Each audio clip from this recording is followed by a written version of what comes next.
lembrei da situação. Na Radial Leste, chegou você e o... Ele é escritor também, esqueci o nome dele. Eu lembro, mas eu me lembro disso perfeitamente.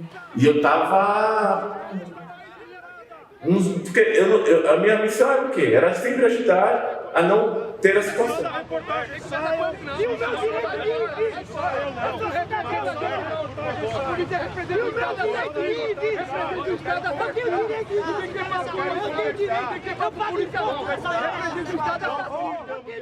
Já tinha tido a situação, era bomba de um lado, bomba do outro. A polícia já tinha fechado os dois lados da rua há diversas vezes e bomba em cima da gente. Enfim, ali eu estava muito à flor da pele. Eu lembro de ter conversado muito bem com você, lembro de ter chorado muito desesperado, porque a gente não tinha mais o que fazer.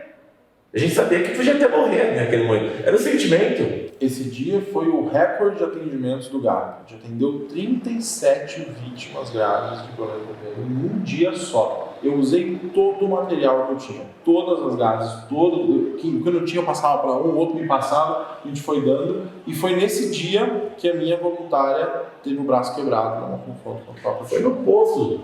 Ela quebrou o braço antes, aí nós levamos ela e mais um outro sem número de vítimas para um posto de gasolina, o jornalista espanhol, a minha voluntária. Enquanto a gente atendia, no meio do atendimento, assim, o sangue até o cotovelo, tava amarrando as pessoas, chegou um oficial e falou assim, vocês vão sair daqui agora, e o agora era agora mesmo, e começaram a agressão, não teve, mas nós temos vítimas aqui, nós precisamos mover as vítimas, me dá tempo para tirar as pessoas. Não tem tempo nenhum. Tem um vídeo que saiu no programa do Datena, na Record, da minha voluntária com o braço quebrado, sendo escorada pela irmã. A irmã dela colocou ela por cima, assim, o outro braço dela, está levando ela para fora do posto com urgência. Um membro do choque chega por trás dela com um cacetete e bate nas costas dela, então ela carrega a irmã ferida para fora do... Isso está em vídeo, você não dá nem para negar. Você vai me falar assim, isso não aconteceu, eu tenho um vídeo, então isso aconteceu. Pelas costas, uma mulher ferida carregando outra. Não tem como dizer que ela era uma vândala, que ela estava atacando a polícia, que era uma resistência. Todo mundo que estava na rua naquele dia era vândalo. Todo mundo era Black Bloc, não importa. Jornalista da Black Bloc? Todo mundo. Protocolo nenhum, não tem cuidado nenhum, né? Principalmente com quem é estudante pobre, principalmente com quem não está na camada de privilégio da sociedade.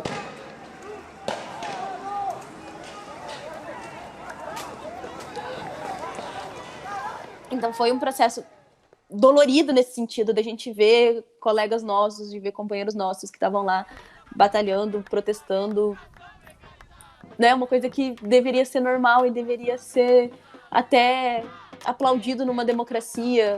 Você vê adolescentes batalhando pelos seus direitos, mas não, o que aconteceu é que eles foram, boa parte deles foram torturados, e literalmente torturados, para mim não tem um outro nome que não seja isso. Você colocar um menino de 16 anos para dormir pelado numa cela com mais de 40 homens, para você acabar com o psicológico desse adolescente, você acabar com a oportunidade dele querer estudar depois, dele querer se envolver em qualquer outra coisa. E eu sei desse porque era meu conhecido, porque estava próximo, mas e quantos outros que ninguém sabe?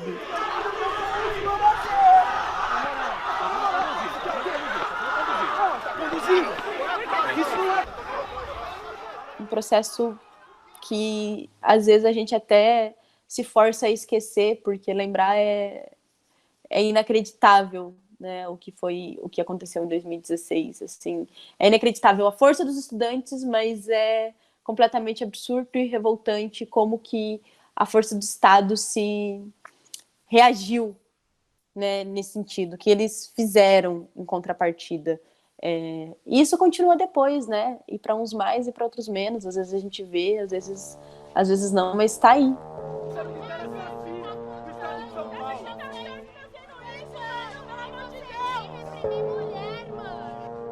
Eu acho que a gente conseguiu juntar um acervo que conversasse desde o que foi a repressão de 2013, que é uma repressão movida a sangue, né, até você perder um olho numa manifestação, ou você ser executado numa manifestação que já aconteceu.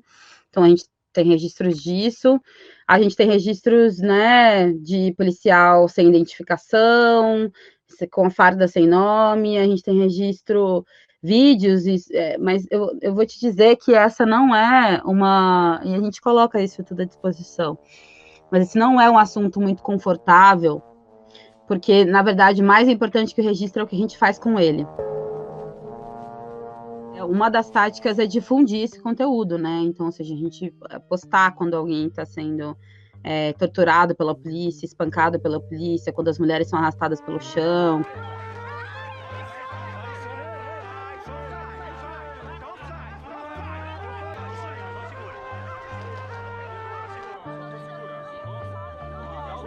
Por que o senhor está sem identificação? Caiu a identificação. Policial, por que o senhor está sem identificação?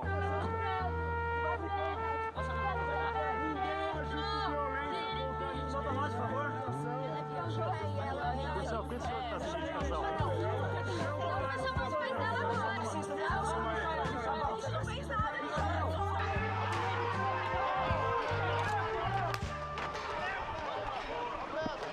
O protocolo, como a polícia lidava com os manifestantes, passava revistando algumas pessoas, geralmente do mesmo gênero, geralmente da mesma raça, geralmente aparentavam ser da mesma classe social.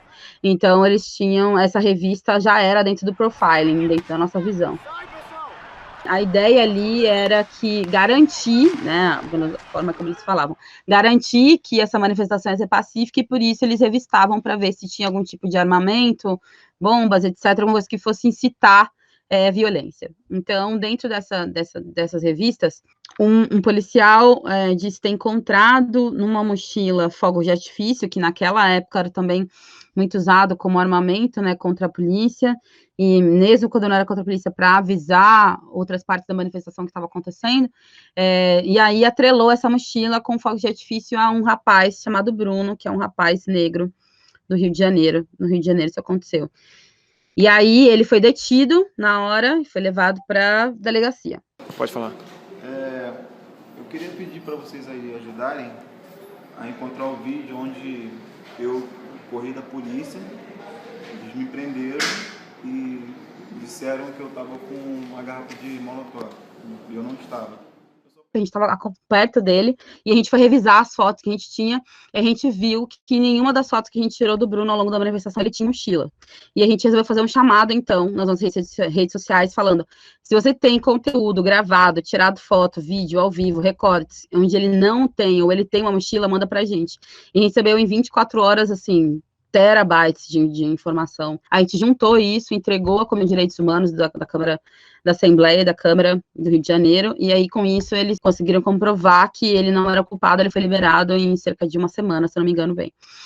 O grande protocolo era publicizar esse conteúdo. De lá para cá, a Ninja vem revisto muito dessas coisas por 2 motivos. Porque a gente coloca as vítimas desse processo em evidência, e da forma que a polícia se conduz, a polícia não entra em evidência, né? A polícia vira uma instituição, um conglomerado, um coletivo, sem nome, sem rosto, sem identidade, e a vítima tem endereço, nome, sobrenome, tipo sanguíneo, RG e CPF divulgado, e é ela que sofre a repressão pós-ataque. 2, a gente contribui com o espetáculo da violência, né, que é difundir esse acontecimento de uma forma pouco saudável, e a imprensa acaba se tornando a grande difusora dessa violência e de perpetuação dela. É isso, você tem registros belíssimos de alguém ensanguentado. Então, é meio esse processo, sabe? A gente tem um pouco, pra gente, esses registros, eles estão colocados para mim em um lugar muito agridoce.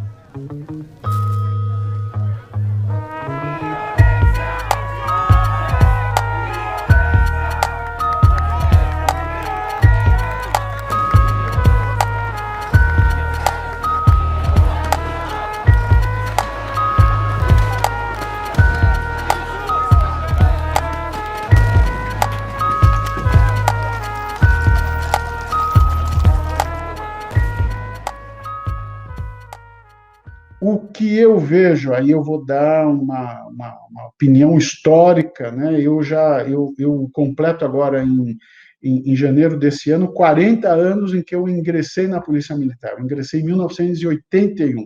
Então, em 2021, dia 31 de janeiro de 2021, eu faço 40 anos que eu ingressei na polícia.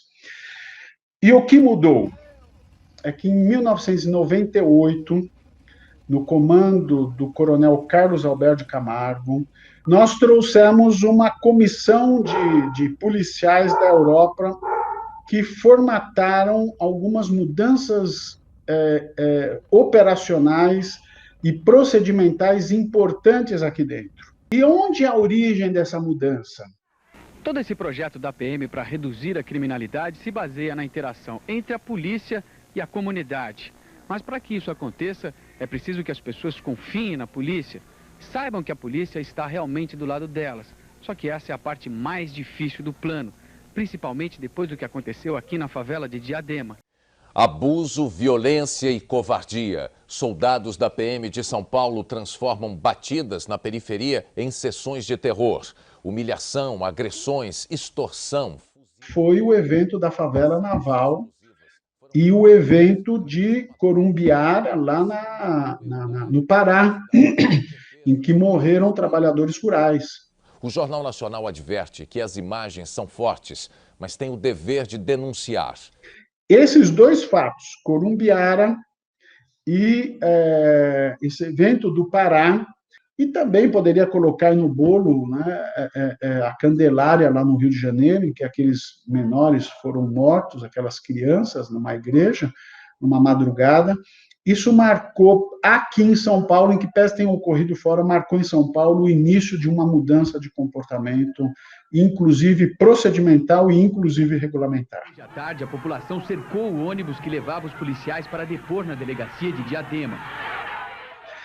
E é importante ressaltar que todas as polícias do mundo, elas evoluem na base do solavanco. Pedra no ônibus! Estão jogando pedra, ovo no ônibus da Polícia Militar! E a partir de 1997, com aquela ocorrência grave na favela naval, em que foi gravado cenas de tortura e a execução de um operário, o governador me chamou para o Palácio, através do secretário de governo, e em 2 dias nós preparamos um projeto de lei transformando o decreto, que a ouvidoria foi criada por decreto, em lei complementar à Assembleia Legislativa. Eu gostaria de perguntar ao senhor Benedito Mariano, ouvidor das polícias, qual o objetivo do senhor em desconfiar e chegar a ofender os nossos policiais militares, que durante um final de semana, arriscando as suas vidas, defendendo os cidadãos de São Paulo, o senhor se pronuncia de forma a levantar suspeitas sobre a ação dos nossos heróis policiais. Eu falo ao senhor que nós também suspeitamos do senhor, do cargo que o senhor ocupa. Aí o senhor está querendo intimidar os nossos policiais, é isso? Eu conheço os protocolos de atuação da Polícia Militar sobre controle de distúrbio civil, né? O que vigora até hoje. O protocolo não é ruim, né? É um bom protocolo. Isso que eu disse antes de a polícia atuar ou antes do início da manifestação, ocupar o espaço e ela não acontece, ou no final da dispersão, está previsto no protocolo. Então, o protocolo, se ele fosse seguido à risca, muitas das ocorrências de abuso não aconteceriam. Essa é a primeira questão. Tem que registrar que não é ruim o protocolo. Mas, na prática, eu diria que há um preconceito histórico da polícia sobre manifestações culturais de pobres. É disso que se trata. Eu sou um dos muitos milhões que tem medo de sair de carro à noite por ser negro. Por quê? Porque eu sei que eu vou ser abordado, não importa o lugar, vou ser humilhado até. Criou-se uma mentalidade na população de que só os negros são abordados, e não é verdade. Não é verdade. Não é verdade. Viu? Não é verdade. Veja bem, não é verdade. veja bem, ao mesmo tempo também a gente pode dizer o seguinte, tá? Se a viatura encontra um negro e um branco dentro do carro, é fatal. Os caras param mesmo. Quer saber qual é o motivo? Porque o negro e o branco, se tiver dois brancos, tiver um preto no meio, já se dá tipo ali, dali tem que ter um ladrão. E sempre quem é escolhido é o preto. O funk não é criminalizado em Minas Gerais pela polícia. Né? Se tiver uma manifestação de funk no bairro de classe média na capital, não vai ter repressão. É heavy baile no bagulho.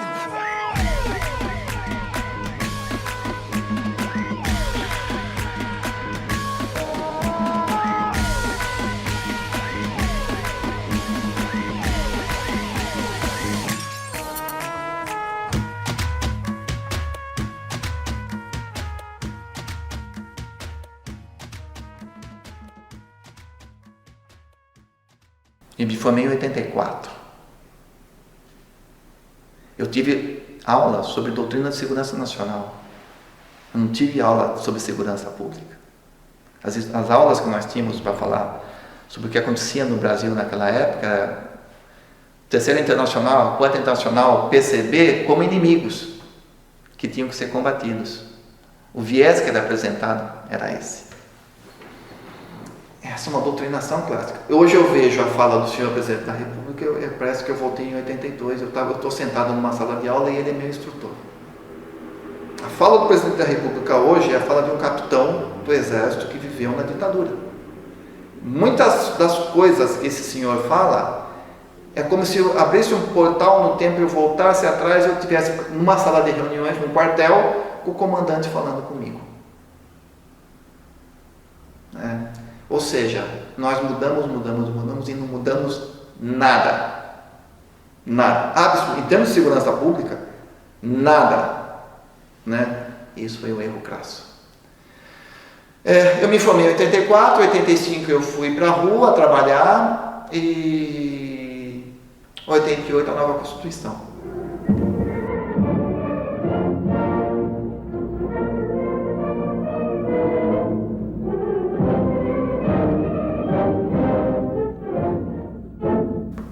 Em termos de atuação da polícia, efetivamente, nada mudou.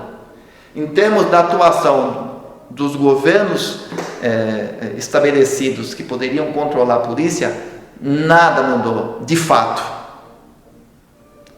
A letalidade ela era tolerada, ela não era combatida. Os sucessivos governos se preocuparam em controlar a febre, mas não em entender a doença e curar o paciente. Isso de todos os matizes ideológicos que nós tivemos. Então, os sucessivos governos que se dizem democráticos, eu coloco minha dúvida aí, de 88 para cá, não fizeram nada para mudar as estruturas geradas na ditadura, ou melhor, antes da ditadura, mas turbinadas e aperfeiçoadas na ditadura, como se fosse possível coexistir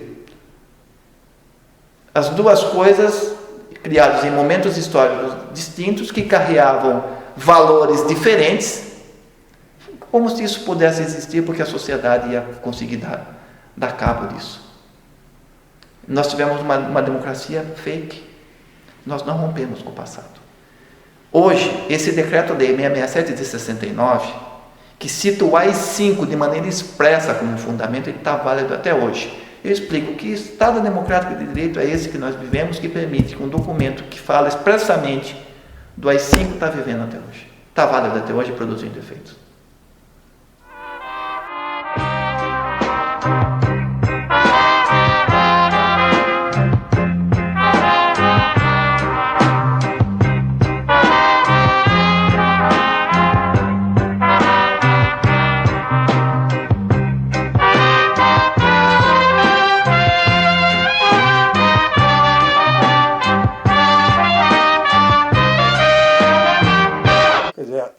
hoje, mas naquela época era pior. O que você tinha? Diante de uma greve, diante de uma assembleia, na porta da fábrica, de uma assembleia, a empresa chamava a polícia. Em muitos casos, vinha a rota. Quando chegou a noite, a Cobrasma parou, naquela noite de 78, e um dos diretores aqui, que era o Peninha foi pego de manhã, o carro ficou por aí, foi pego, foi levado para o DOPS. Aí chegou uma viatura de polícia. O que vocês estão fazendo aqui? Nós estamos lá com o boletim desses Assembleia decidiu a greve, o folhetinho, né? Não vai entregar, não vai, vocês vão para a delegacia. Pegaram todos nós, o carro, passamos o dia dentro da delegacia de Cotia. A delegacia de polícia de Cotia ali. Claro, eles estavam sabendo as informações, a gente não estava. Tá? Depois ficamos, aí no final do dia,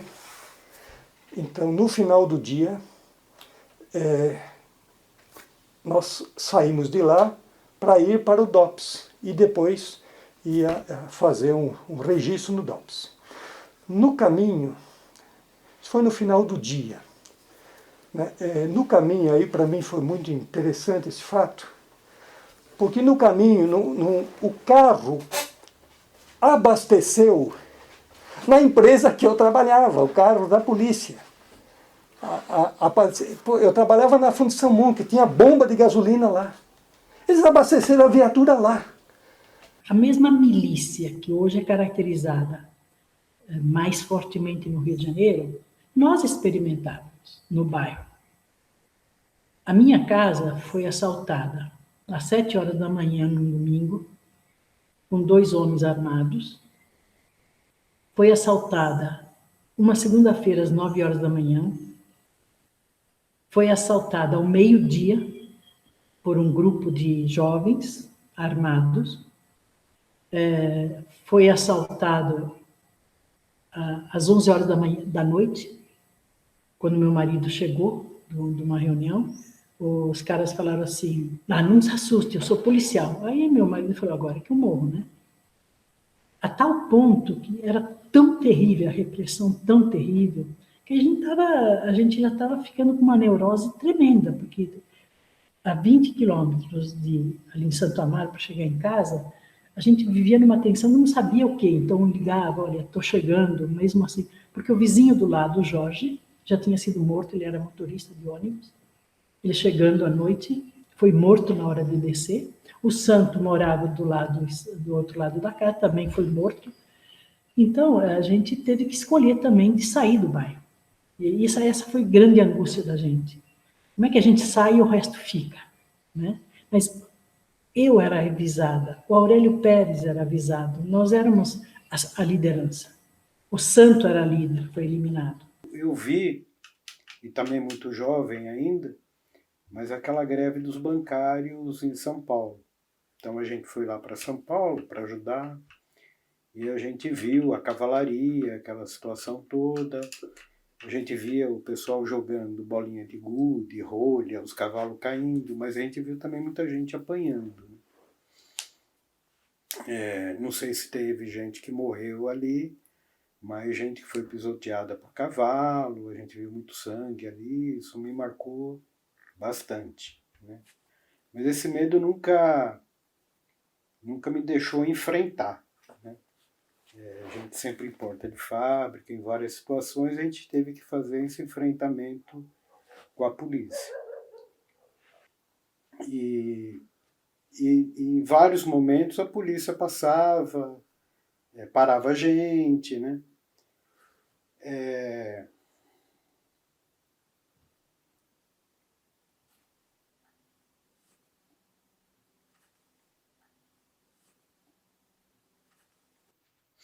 Eu não sou negro.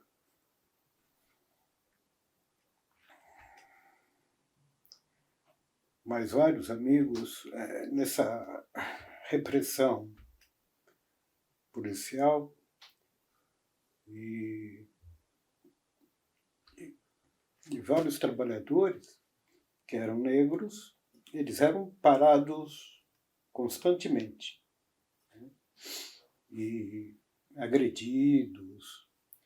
Eu acho que não é muito diferente do que acontece hoje na periferia com os negros. Eu acabei escapando por uma questão de raça, de cor, porque talvez se eu fosse negro, eu não sei se estaria vivo hoje. A bem da verdade, houve a Constituição, mas uma coisa que não se mudou foi a polícia. Né? Não mexeram em nada na polícia. A polícia é uma força auxiliar do Exército. Essa é a realidade. Então, não existe uma diferença profunda. O que existe é que hoje as denúncias chegam na imprensa e é divulgado. Né? Mas naquela época não era divulgado. Então tem diferença? Tem diferença. Mas antigamente sumiam com alguém e você só ficava sabendo particularmente, não era por intermédio da imprensa. Hoje a imprensa divulga e você fica sabendo. E nas manifestações é a mesma coisa. Naquela época, na realidade, não podia nem manifestar, não ter manifestação. Agora tem, a sociedade está se manifestando, mas existe a repressão, essa existe. Então a repressão é como se fosse aquela época, só que em cima de uma manifestação que naquela época não se tinha, que não se permitia realmente, entendeu? Então essa é a diferença que eu vejo. E quando se permitia aquela época, era a mesma repressão. Né? Quer dizer, a diferença não é grande, porque é a mesma polícia, é a mesma cultura. Sempre houveram projetos de leis restritivos, sempre tivemos um sistema de justiça seletivo e criminalizador e uma polícia violenta. Mas o que a gente viu a partir de 2013, em termos assim, do aprimoramento, compras e compras e compras de armamento menos letal, então bala de borracha, bomba de gás lacrimogêneo, spray de pimenta, e a gente viu em 2013 a introdução de novos armamentos, né? Então a gente viu ali canhões de jato d'água, a gente viu aqueles blindados israelenses, né? Que até eram chamados no Rio, São Paulo, em algumas capitais, de caveirões. A gente viu até mesmo a introdução de forma cada vez mais massiva de equipamentos de filmagem, né? Hoje em dia a gente não pode mais sair na rua, obviamente é impossível que alguém saia para manifestar sem ter o seu perfil, a sua imagem registrada por um policial. Para além desses novos instrumentos ali na rua mesmo, então câmeras, novos armamentos menos letais, a gente viu também uma outra formatação da própria polícia. A gente viu a polícia trazendo ali para as ruas a tropa de braço, a tropa ninja que eles chamavam, que era uma tropa que eles diziam que era para conter a violência, porque não usaria armamento menos letal, mas era uma tropa que então era treinada com base ali nas artes marciais, mas que foi uma tropa extremamente violenta. A gente viu também novas técnicas de contenção de violência serem trazidas pela polícia, né? Então, o chamado caldeirão de Hamburgo e envelopamento. E o que são essas técnicas? Elas são diferentes, né? O envelopamento é a técnica que consiste em envelopar, em acompanhar o ato do começo, meio e fim. E o caldeirão de Hamburgo é aquela outra técnica que confina manifestantes, um grupo de 15, 30 manifestantes, os deixando imobilizados, sem acesso a advogados, água, telefone. Enfim, a gente, para além dessas novas táticas, a gente também viu a polícia mudando até os seus uniformes. A gente viu a polícia redesenhando o seu uniforme para que as identificações pudessem ser retiradas de forma mais fácil e de forma também seletiva, e a gente viu também que aquele padrão que é o usual da polícia se identificar, que é nome mais cargo, ser substituído por aqueles códigos alfanuméricos, que era quase um código de barras, impossível de qualquer pessoa registrar ou lembrar da identificação daquele policial. Então a gente viu ali no cenário das ruas uma série de inovações, uma série de sofisticações. Quando a gente olha para o sistema legislativo, a gente vê um poder legislativo muito atento ao que estava acontecendo nas ruas. Só em 2013 a gente teve 27 projetos de leis propostos. A gente viu que no legislativo esses projetos eles começaram a ficar mais complexos, então não eram só projetos que visavam aumentar penas de crimes que já existem, eram projetos criando novos crimes. Então aí em 2013 surge terrorismo, em 2013 surge vandalismo e em 2013 surge a lei de organizações criminosas. E essas leis, né, ou foram andando de forma muito preocupante, ou até mesmo foram aprovadas, como foi a lei de terrorismo. Então a gente também viu instrumentos mais complexos, mais sofisticados, que deixam a defesa de membros de movimentos sociais, de manifestantes, muito mais difíceis serem aprovados no espaço ali do legislativo. E quando a gente olha para o sistema de justiça, a gente vê um sistema de justiça que consolidou uma jurisprudência extremamente perniciosa, extremamente negativa para o direito de manifestação. Então a gente vê decisões que criminalizam manifestantes, a gente viu então a decisão do Rafael Braga, a gente viu o caso dos 23 ativistas no Rio, a gente viu o caso da Roberta Pereira aqui de São Paulo, mas a gente viu também decisões que culpabilizam as vítimas, e aí decisão do Sérgio Silva, decisão do Alex Silveira, e a gente viu muitas decisões do sistema de justiça que são verdadeiras medidas de censura prévia, que impediam protestos de acontecer, que impediam manifestantes determinados de irem para as ruas. Então a gente vê toda essa conjugação aí também de consolidação, de sofisticação, de intensificação da criminalização no sistema de justiça. E eu consegui ir pro quarto ato só do MPL, né, que foi puxado no 13 de junho de 2013. Lá, fazendo a documentação daquele ato, eu fui atingido por uma bala de borracha disparada pela polícia militar, que reprimiu aquela manifestação, assim, de uma maneira violenta, na qual eu nunca tinha presenciado até então. Porque do primeiro estouro de bomba até o último, né, a gente pode contabilizar aí que foram quase 3 horas de repressão policial só no centro de São Paulo. A polícia fez um bloqueio ali na rua, na própria Consolação, exatamente na esquina da rua Maria Antônia, com a rua da Caio Prado, né? E eu falo que cerceou porque ela fez um bloqueio mesmo, um paredão, né? Tinha 2 viaturas e homens da tropa de choque, tropa de elite da polícia, com escudo e já fortemente armados, apontando armas na direção desses manifestantes, que eram para eles não seguirem a Rua da Consolação. E a gente sabe por quê, né? Havia uma ordem dada do comando da Polícia Militar, muito impulsionado principalmente também pela imprensa na época, que chamou aquela onda de manifestações de vândalos e baderneiros, toda essa história que todos nós já conhecemos.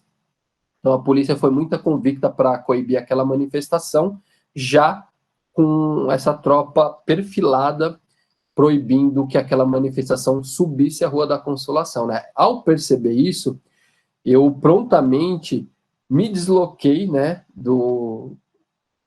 ali desse centro, desse público maior entre manifestantes e polícias, e fiquei ao lado, como todos os repórteres, jornalistas ficam, e quando essa primeira bomba cai, a primeira coisa que eu fiz não foi nem ter uma atitude do fotojornalista que é começar a fotografar, até porque naquela época, como eu trabalhava com um veículo freelancer e de pequeno porte, frente aos grandes meios de comunicação, a gente não tinha capacete, a gente não tinha óculos de proteção, a gente nunca foi para uma cobertura nesse sentido, pensando de que poderíamos nos tornar vítimas de violência da polícia, né? Então, eu corri, né, naquela situação, me escondi atrás de uma banca de jornal, tirei uma camisa que eu tinha na época, fiz ela de pano para proteger contra a respiração daquele gás lacrimogênio,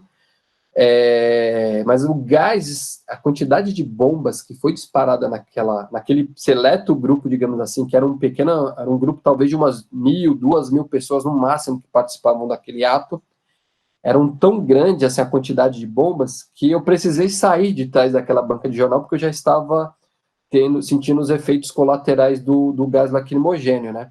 E quando eu saio de trás da banca do jornal, eu saio com a minha câmera fotográfica, e aí eu resolvo fotografar, fazer o meu trabalho no qual eu tinha me dirigido para aquela situação, né? Fotografei ali a tropa da polícia que estava promovendo aquele ataque. Quando eu baixei a câmera fotográfica, eu senti um impacto no olho.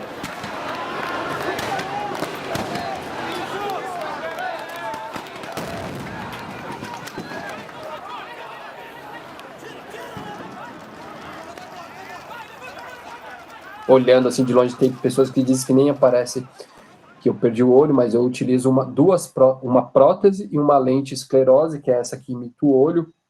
Então essa eu costumo dizer que é a minha cicatriz, né? É uma falsa aparência aqui que aparentemente me deixa com essa expressão de que talvez nada tenha acontecido, mas eu carrego de fato essa cicatriz. Quando nós entramos eu e meus advogados, entramos com esse pedido de indenização pelo dano moral e pelo dano físico causado pelo agente do Estado contra o cidadão Sérgio, nós também pedimos, de um primeiro momento, que o Estado me auxiliasse com os gastos que eu estava tendo na ocasião, com deslocamento para o hospital, com cirurgias que eu passei, com auxílio psicológico, no qual eu estava com uma grande necessidade. E a primeira reação do Estado foi já negar isso. Isso não precisou nem de ação de uma audiência judicial. E o juiz que recebeu meu processo, chamado Olavo Zampol Júnior, é um nome que eu nunca esqueço, sei o nome completo do juiz, ele antecipou a sentença, dizendo que o fotógrafo Sérgio Silva se colocou em risco ao entrar na linha de tiro entre polícia e manifestantes. E que a responsabilidade era única e exclusivamente minha. Com essa decisão, ele nega, né, o meu pedido de indenização, o dano moral e dano físico. Aí eu pergunto e contesto, com provas que o Tribunal de Justiça não deixou a minha defesa fazer. As testemunhas que eu tenho, no caso o professor que estava participando dessa manifestação e me socorreu, né, naquele momento da violência, não foi ouvido, né? Nós colocamos lá no relatório apresentado pela Justiça imagens, relatos, reportagens, mas isso tudo foi ignorado pelo juiz. Ele entendeu que a ação policial naquela noite foi correta e que o fotógrafo era culpado por estar naquela situação. E ao tomar esse tipo de decisão, ele, além de mentiroso, né, ele provoca a falácia, né, ele inverte a história, né, a ordem dessa história. Por quê? Eu não estava na linha de tiro entre a polícia e manifestantes.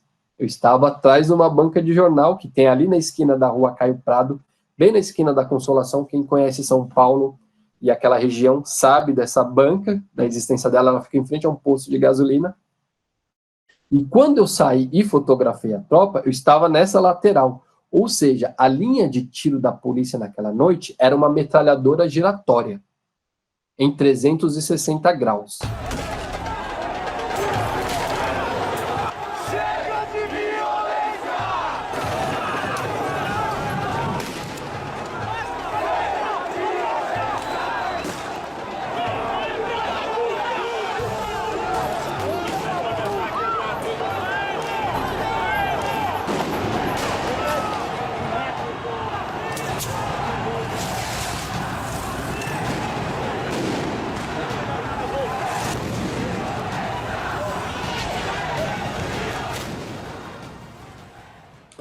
Vai para a segunda instância, aqui ainda no estado de São Paulo, e nessa audiência foi a única audiência que eu pude estar presente, né? E aí, eu costumo dizer que foi o segundo ato de violência, né, do Estado, porque o colegiado também entendeu que a decisão do colega estava correta, de que não havia provas que foi uma bala de borracha que me feriu, que não havia provas de qual foi o policial que me atingiu,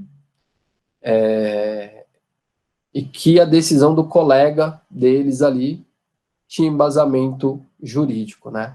O segundo ato de violência, ali eu senti meu olho doer mais uma vez. Eu acho que, de um modo geral, a gente conhece, mas é sempre bom relembrar que as investigações sobre essas ondas de repressão e manifestações em junho não deram nenhum resultado positivo. Nenhum policial foi condenado ou responsabilizado por qualquer ato de violência que eles praticaram em junho de 2013. Então, eu acho que a gente teve episódios bastante traumáticos aí em 13 e 14 no Brasil inteiro, e acho que São Paulo não foi diferente. A gente sente que essa questão da polícia na democracia no Brasil, acho que tem alguns problemas, acho que mais gerais, que a gente gosta de pontuar. Acho que um primeiro problema é que a gente sente que existe um vácuo de regulamentação de protestos no Brasil, né? A gente tem a Constituição falando que algumas coisas muito gerais sobre notificação, sobre o protesto, essa questão de notificação prévia, etc., mas a gente não tem um detalhamento disso em nível nem lei federal, nem leis estaduais, o que deixa uma certa zona cinzenta que dá margem para muita confusão. Acho que o segundo problema que a gente tem, que a gente enxerga no Brasil e aqui em São Paulo não é diferente, é que nesse cenário de manifestações de protestos, a gente sente que o poder público ele não se dispõe a criar canais de diálogo para acolher e ouvir essas demandas. Em geral, o que acontece é que a polícia é colocada como linha de frente, seja qual for a demanda. Então a gente também sente que isso é um problema, essa falta de uma cultura de diálogo e de criação de interlocução com as pautas e com as demandas, a gente sente que esse é um problema.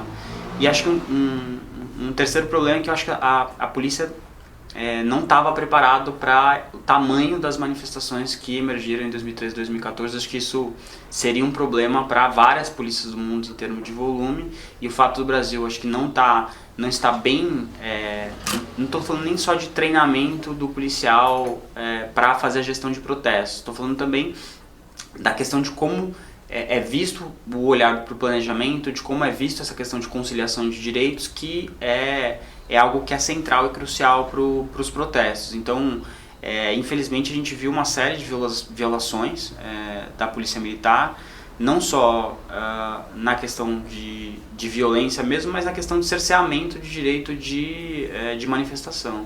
O máximo que o ouvidor pode fazer é pedir, não é nem requisitar, é solicitar a apuração. Ele não tem nenhum poder de determinar a apuração, ele solicita. Gente, solicitação, mas muito neto não atende a solicitação do avô. Quanto mais um órgão vai sabe, é muito efêmero, é muito pouco. A ouvidoria tinha que ter poder de investigação e poder de requisição, porque daí, se não cumprir, alguém está descumprindo uma ordem de autoridade, está sujeito a uma ação criminal. O que a ouvidoria pode fazer e faz? Gente, eu solicitei a apuração, até hoje não veio a resposta. Solicitei a apuração, não sei o que está acontecendo. Solicitei a apuração não foi a contento, porque a história continua estranha. Ou fazer essas pesquisas que ela está fazendo, suicídio da polícia e outras pesquisas que ela está se envolvendo. Nesse sentido é válido, mas a atuação é muito limitada. Eu acho que devia ter mais agências como essa, com mais poder. Quanto mais gente investigar, melhor. Eu vou ser sincero e falar para você, o melhor beneficiado dessa estrutura toda seria a polícia.